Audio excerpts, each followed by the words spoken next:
Olá! Hoje nós começamos mais um novo livro da Bíblia, Eclesiastes. Não confunda com o livro chamado Eclesiástico, tá bom? Esse livro chama-se Eclesiastes.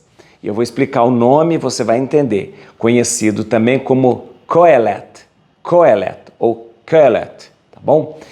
Vamos entender. Muito bem, o que é o livro do Eclesiastes? O livro do Eclesiastes é uma literatura sapiencial. O que é literatura sapiencial? Uma literatura que nos passa uma sabedoria. Assim como o livro que nós acabamos de ler, Provérbios, assim como os Salmos, assim como o livro do Cântico dos Cânticos, são literaturas sapienciais. O livro do Eclesiastes é um livro escrito entre o ano 400 e 100 antes de Cristo, que traz um poema, um poema. Geralmente a literatura sapiencial ela é apresentada em forma de poema. Ela traz um poema autobiográfico, de alguém que se intitula um rei e contando suas experiências e fazendo uma autocrítica. Deixa eu te explicar. Esse estilo do Eclesiastes é muito comum nesta época, porque faz parte das autobiografias míticas. O que é uma autobiografia mítica? Nesse período, que eu disse para você, entre 400 e 100, era muito comum que houvesse essas autobiografias míticas. Alguém que escreve se passando por um rei, se passando por um sábio, e escreve sobre sua vida e sobre suas experiências, fazendo uma autocrítica. Geralmente é um estilo de escrita, é um estilo sapiencial muito usado e recorrente naquela época. Este livro do Eclesiastes, ele se apresenta como filho de Davi, ou seja, é como se fosse o próprio rei Salomão, escrevendo uma autobiografia em que ele relata a sua vida, apresentando uma autocrítica e falando das coisas, da sua relação com as pessoas e com Deus. É uma coisa importante você saber, foi o Salomão que escreveu? Não, provavelmente não. Não foi o Salomão que escreveu. Mas o autor, ele se passa por Salomão, obedecendo o estilo dessa escrita sapiencial, que era as autobiografias míticas, passando uma certa sabedoria, passando a sabedoria recolhida, ele se passa pelo rei Salomão, escrevendo e trazendo uma literatura sapiencial. Muito bem, o livro do Eclesiastes é muito interessante, por quê? Porque ele dá a impressão de que ele é negativo, pessimista, mas não. Ele tem na sua compreensão observar todas as coisas do mundo e dizer, tudo isso passa, tudo isso é vaidade. O livro começa assim, vaidade das vaidades, tudo é vaidade, fugacidade das fugacidades, tudo passa. Ao ver e ao ler isso, você pode até falar, meu Deus, mas é negativo assim? Não, porque ele diz, tanto rei quanto mendigo, tanto poderoso quanto aquele que é humilde, tanto milionário quanto aquele que não tem nada, todos vão passar. E aí, o livro traz o seu objetivo. A gente tem que viver bem. A gente tem que aproveitar das coisas e viver bem. Aproveitar do que a natureza nos dá, aproveitar daquilo que Deus nos oferece, aproveitar das nossas relações humanas para viver bem. Isso é uma coisa interessante do livro, muito interessante do livro, porque o livro, ele diz o seguinte, meu Deus, se todo mundo vai morrer, vai passar, se tudo é vaidade, se tudo é fugaz, se tudo acabou, então por que a gente não vive bem? Para que se perder tempo com rancores? Para que perder tempo com em querer ser melhor que o outro? Para que perder tempo em querer alimentar a ira, a raiva? Para que perder tempo com isso? Vamos aproveitar os dias, os momentos que a vida nos dá. Olha que sabedoria interessante, hein? Olha a sabedoria. É um livro muito pequeno, tem 12 capítulos somente, e ele é chamado de Eclesiastes por quê? Eu explico agora para você. O livro é chamado, em hebraico, de Kohelet. Kohelet. Esse é o nome do livro. Kohelet. Ele foi transliterado, transliterado para essa palavra Kohelet. Kohelet. Essa palavra vem do hebraico kahal. Kahal, que quer dizer povo reunido, assembleia. Então, o Kohelet seria aquela pessoa que reúne o povo para falar. Ou seja, é um pregador. Então, o livro do Eclesiastes é chamado de Kohelet, que vem de Kohelet, que lembra aquele que reúne a assembleia, reúne o povo para falar, para pregar. Então, Kohelet significa pregador. Ora, pregador em grego é Eclesiastes. A palavra foi traduzida para o grego como Eclesiastes, ou seja, que designa justamente aquele que reúne a assembleia para pregar, ou seja, Eclesiastes é o pregador, tá bom? Então, entendemos aí o nome. Lembramos o seguinte, o livro do Eclesiastes lembra 2 momentos importantes na vida de Salomão. Lembra que é como se fosse Salomão escrevendo da sua vida, escrevendo da sua experiência, tá bom? Não foi Salomão, mas é aquele estilo que a pessoa passa-se por um rei, por um sábio, escreve. Mas vamos lá. O texto, o livro, ele relata 2 momentos importantes na vida de Salomão. O primeiro momento relatado em primeiro livro dos Reis, capítulo 3, versículo 8, quando Salomão recebe a sabedoria ali em Gibeon. Lembra? Quando ele recebe? E o livro relata também um outro episódio importantíssimo na vida de Salomão, primeiro livro de Reis, capítulo 8, versículo 2, quando ele abençoou toda a população, todo o povo, toda a assembleia, ele abençoou toda a assembleia na dedicação do templo. Foi Salomão que construiu o templo, então ele dedica. Então esses 2 momentos importantes ali, tá bom? Olha, o livro é muito interessante, gente, muito interessante. Eu queria que você entendesse a estrutura do livro. Vamos lá, vamos entender a estrutura do livro, que é importante você saber. Muito bem. O livro, ele se divide em 3 partes, 3 partes além do prólogo, Então, primeiro nós temos o prólogo, que é bem pequenininho, é ali, capítulo 1, versículo de 3 a 11, um prólogo. Apresentando. Na primeira parte do livro, nós temos o que compõe o estilo dessa literatura. Do capítulo 1, versículo 12, ao capítulo 2, versículo 26, nós temos a autocrítica de Salomão. Ou seja, o autor, que se passa por Salomão, faz uma autocrítica, falando das coisas, falando do tempo, falando das vaidades, falando de tudo isso, uma autocrítica. A segunda parte vai do capítulo 3, versículo 1, ao capítulo 6, versículo 12, que são os aspectos negativos e as limitações do ser humano.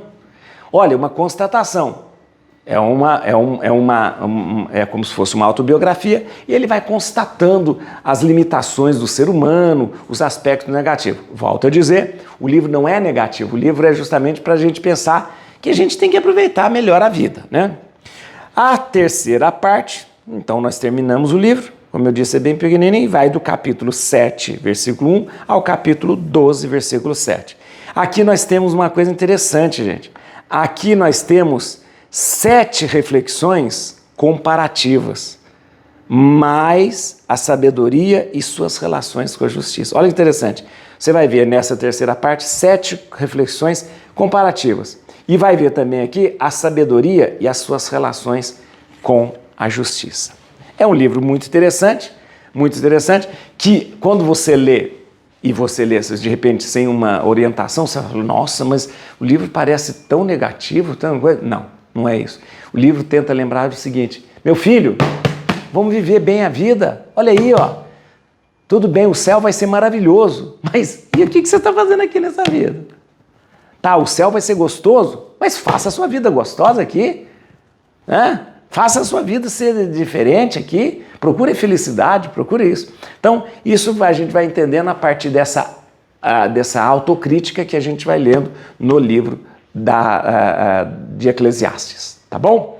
Vamos lá, gente? Então, quero lembrar você... tem uma coisa, só como interessante... O livro de Eclesiastes traz umas coisas sobre meteorologia, sobre ciclo das águas, que é muito interessante, que é uma coisa que hoje a meteorologia estuda, hoje a ciência estuda, e eles já sabiam isso lá atrás. Só como curiosidade. Vamos então? Vamos fazer o seguinte, dá um like no vídeo aí, isso, dá um like no vídeo, para aí você me ajuda a divulgar cada vez mais. Outra coisa importante, compartilha esse vídeo. Outra coisa importante, convida as pessoas para que que eles venham fazer com a gente essa caminhada, lendo, olha, nós já vamos para o livro do Eclesiastes, olha quantos livros nós já lemos. E também quero que você se inscreva no canal. Vamos lá? Bíblia na mão, Espírito Santo no coração.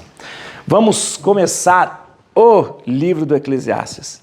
Você já percebeu que eu estava pensando comigo mesmo, a gente fala tanto da Bíblia, né? De repente fala dos Salmos, dos Evangelhos, dos Gênesis, pouca gente fala de Eclesiastes, né? Por que não estuda Eclesiastes, né? Nós vamos estudar, vamos lá. Livro do Eclesiastes, o seguinte, significa o livro do pregador, aquele que prega, reúne a assembleia para pregar. Palavras do Eclesiastes, filho de Davi, rei de Jerusalém. Fugacidade das fugacidades, né? A minha Bíblia diz isso, fugacidade, tem Bíblia que traduz assim, vaidade das vaidades, né? Fugacidade das fugacidades, diz o Eclesiastes, fugacidade das fugacidades, tudo é fugaz. Fugaz é uma palavra que significa passageiro, né? Tudo passa. Que proveito tira o homem de todo o trabalho com que se afadiga debaixo do sol? Uma geração passa, outra vem, mas a terra sempre subsiste. O sol se levanta, o sol se põe e se apressa a voltar ao seu lugar onde renasce. O vento sopra para o sul, volta para o norte, volteia e gira nos mesmos círculos. Todos os rios se dirigem para o mar e o mar não transborda. Em direção ao mar, para onde correm os rios, para lá correm sem cessar. Todas as coisas se afadigam, mas mais do que se pode dizer. A vista não se farta de ver, o ouvido nunca se sacia de ouvir. O que foi e o que será, o que aconteceu e o que há de acontecer. Não há nada de novo debaixo do sol. Interessante isso, né? Se é encontrada alguma coisa da qual se diz, veja, isto é novo, ela já existia nos tempos passados. Não há memória do que é antigo, nem nossos descendentes não deixarão memória junto àqueles que virão depois deles. Eu, o Eclesiastes, né, o pregador, fui rei de Israel em Jerusalém. Aí aqui começa a autocrítica, tá vendo? Aqui começa, né, até o versículo 12 nós tivemos o prólogo. Aqui, a partir do versículo 12, começa a primeira parte, né, uma autocrítica do rei de Salomão. Eu, Eclesiastes, fui rei de Israel em Jerusalém. apliquei meu espírito a um estudo atencioso e a sábia observação de tudo quanto se passa debaixo do céu. Deus impôs aos homens essa ocupação ingrata. Vi tudo o que se faz debaixo do sol. Eis que tudo é fugaz e vento que passa. O que está torto não se pode endireitar e o que falta não se pode calcular. Eu disse comigo mesmo, eis que amontoei e acumulei sabedoria mais do que todos os que me precederam em Jerusalém, porque minha mente estudou muito a sabedoria e a ciência, e apliquei o meu coração ao discernimento da sabedoria, da loucura e da tolice. E cheguei à conclusão de que isso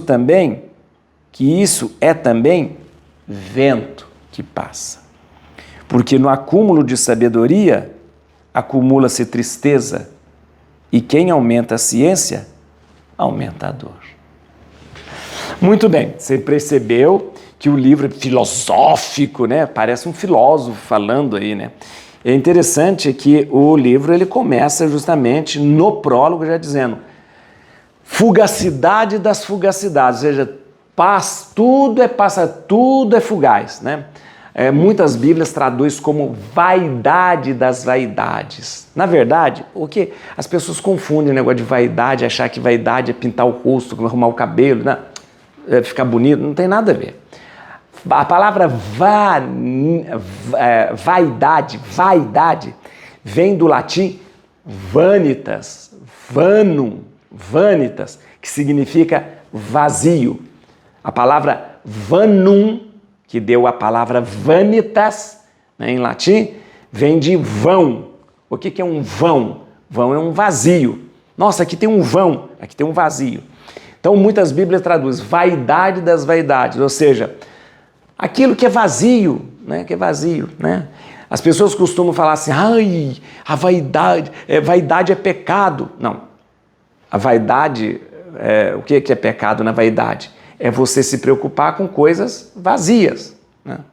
Não fique pensando que porque você se apronta, se arruma, coloca uma roupa bonita, arruma o seu cabelo, pinta o rosto, isso é vaidade. Não, isso não faz mais do que obrigação, né?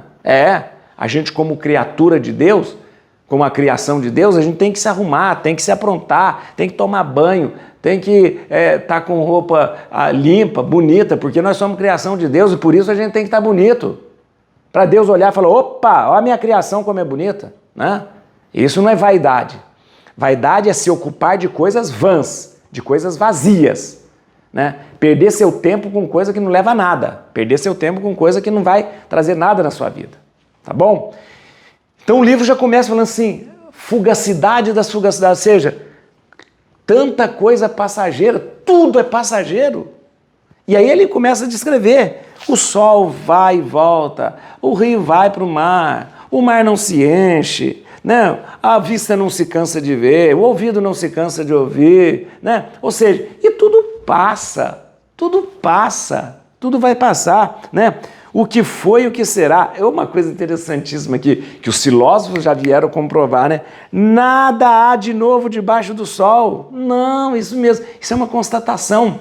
Gente, nossa, alguém se escandaliza. Nunca vi uma coisa dessa. Já viu sim, não vem? Já viu, não existe nada de novo. A gente só repete um padrão.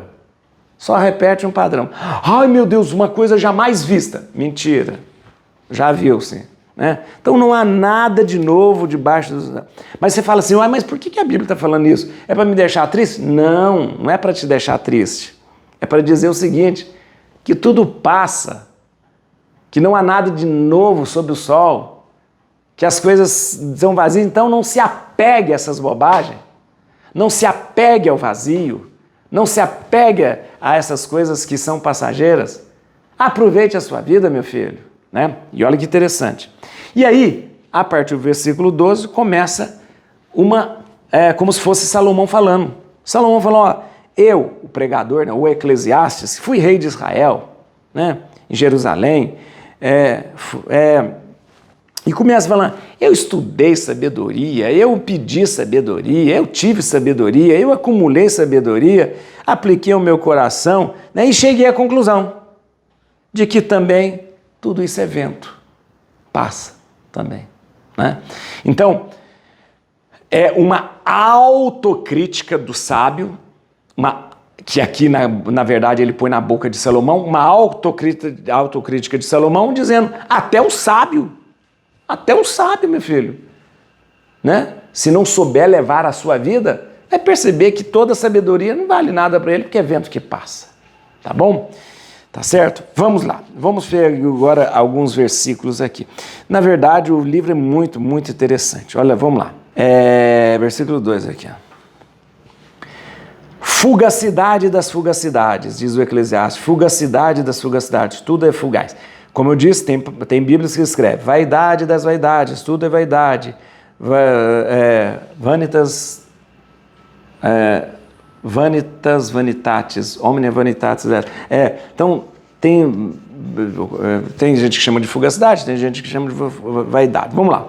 O importante é o seguinte, olha que interessante. Esse livro, Eclesiastes, tem 12 capítulos. A palavra vaidade ou fugacidade aparece 37 vezes nesse livro. 37 vezes nesse livro. Para quê? Para colocar na sua cachola e na minha aqui, ó, que a gente não tem que se apegar às coisas que passam. Que a gente tem que viver e colher da vida aquilo que é bom, mas não ficar preso à coisa que passa. Tem gente que perde, gasta a sua vida com coisa que passa, passageira, né? Então vamos lá, 37 vezes. E olha que interessante que eu vou falar para você. A palavra fugacidade ou vaidade aqui na Bíblia, em hebraico, eles usam uma palavra, eles usam o termo, olha que interessante, eles usam o termo rebel. Deixa eu mostrar aqui, ó. Esse aqui, ó. A palavra vaidade em hebraico é rebel. Olha que interessante, rebel. Tá vendo? Muito bem. Essa palavra rebel significa fumaça, uma coisa leve que você não pode pegar na mão, um sopro, um hálito, tipo um hálito, um sopro, uma fumaça. Imagina uma fumaça que você não pega na mão, não enche espaço, nada. É um hálito, né? E olha que interessante, presta atenção, tá vendo a palavra rebel? Tá vendo? Quem é que chama assim lá no Gênesis? Esse é o nome de Abel, meu filho. Abel chamava rebel, né? Esse é o nome que Deus deu para Abel. Por quê? Porque Abel era leve. Não é que Abel fosse fútil, fugaz, não. Porque Abel era leve. Já Caim era pesado.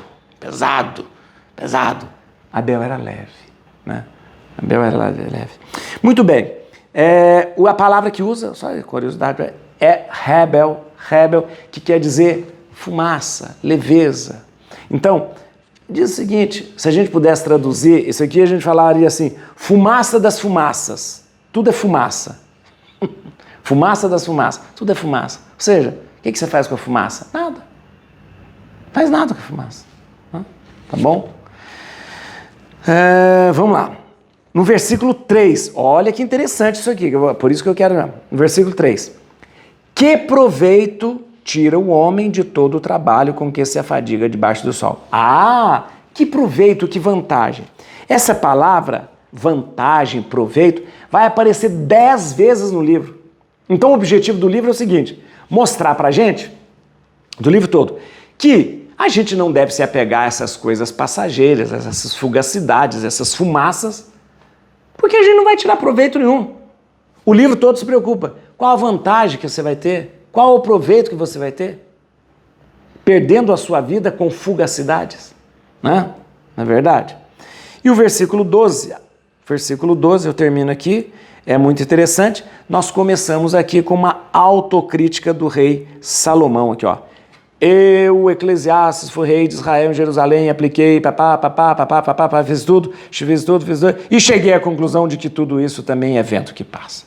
Ou seja, nem o próprio rei Salomão, né, que é o pai da sabedoria, conseguiu encontrar, né, essa felicidade, né, essa alegria, né, de tudo isso, né? Ele faz uma autocrítica. Por quê? Volto a dizer, não é o Salomão que escreveu, mas uma pessoa que se passa por Salomão.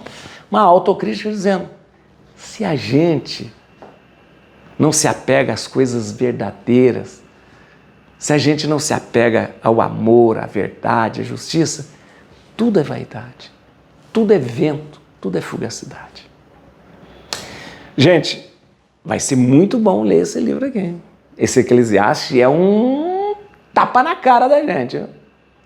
Porque a gente fica perdendo muito tempo aí com coisas que não nos levam a nada e nós não tiramos vantagem e proveito de nada disso. E o livro do Eclesiastes dá uma sacudida na gente. Fala, opa, o que você está fazendo? O que você está fazendo da sua vida? O que você está fazendo da sua vida? Vamos viver essa vida melhor. Vamos viver essa vida de um modo mais gostoso e proveitoso. Et cruce in Domine, fugit partes adversa. Veti teleo detribiuda, radix Davide. Aleluia.